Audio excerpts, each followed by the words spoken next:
ఉగాది నాడు డబ్బు అప్పు ఇస్తే తిరిగి రాదు. ఉగాది నాడు ఎవరితో కూడా వాదించకూడదు. అలా వాదిస్తే సంవత్సరం అంతా వాదిస్తూనే ఉంటారు. ఏడవకూడదు, ఏడిపించకూడదు.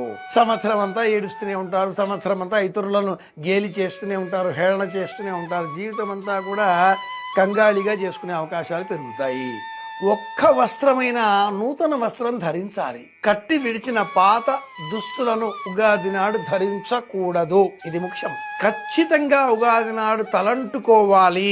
కంఠస్నానం చేయకూడదు.